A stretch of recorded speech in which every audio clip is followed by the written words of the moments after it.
សួស្តីអ្នកទាំងអស់គ្នាថ្ងៃនេះខ្ញុំមានកំភួនមាន់នេះគួយស្លាប់មាន់4ខាំចាហើយយើងមានម្សៅស្រួយម្សៅបំពងហ្នឹងហើយនេះយើងមានរ៉ូឌីយើងមានពងមាន់យើងមានប៊ីចេង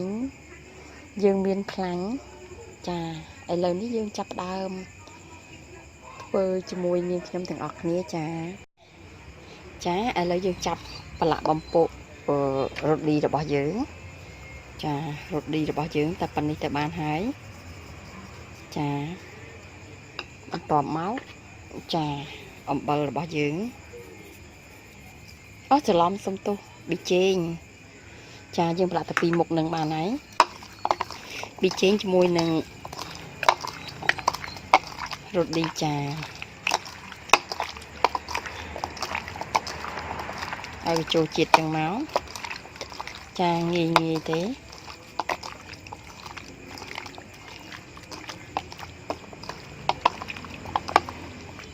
ចាទុកមួយឡែកសិន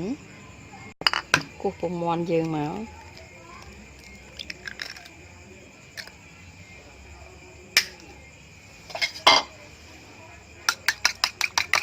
វាយវារួចស្រាប់ហើយ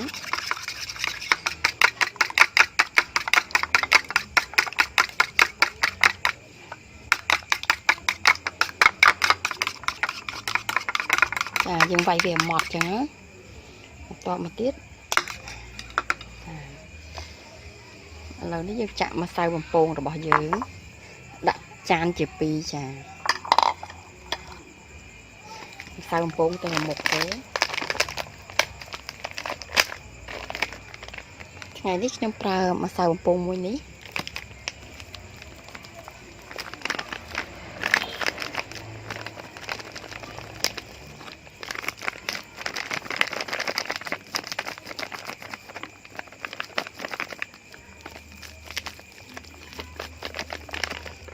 ចាក់ផែប៉ុណ្្នឹងបានហើយឥឡូវនេះយើងរួចរាល់ហើយយើងត្រៀមរបស់យើងរួចហើយយើងចាប់ដាក់យើងចាប់បើកដាក់ផ្ទះយើងចាក់ខ្លាញ់យើងចូល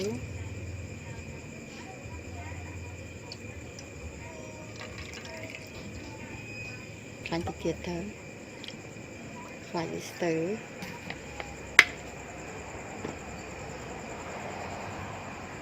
ចាឥឡូវនេះយើងដាក់ឲ្យខ្លាញ់របស់យើងហ្នឹងក្តៅ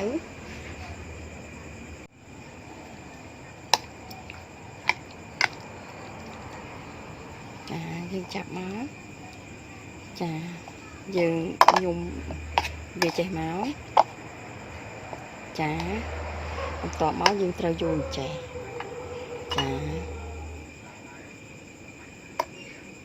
ជ្រលក់វាជោគមក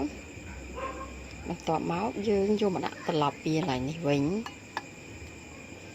ហើយសុំយកទៅចៀនចា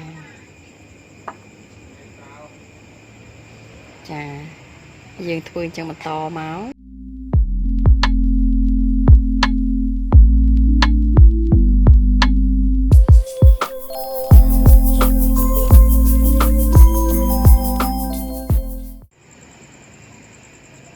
ឥឡូវខ្លាញ់របស់យើងក្តៅហើយចាឥឡូវយើងចាប់ដាក់ចាលក់ហើយហ្នឹង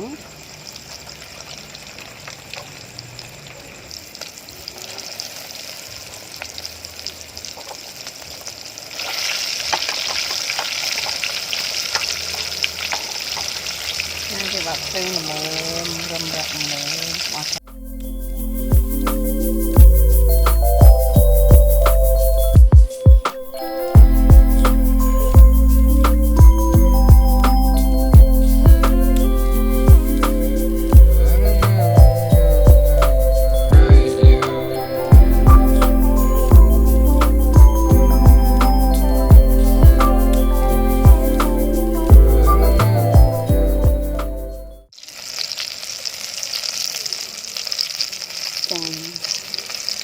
ឥឡូវយើងចាប់ច្រាំ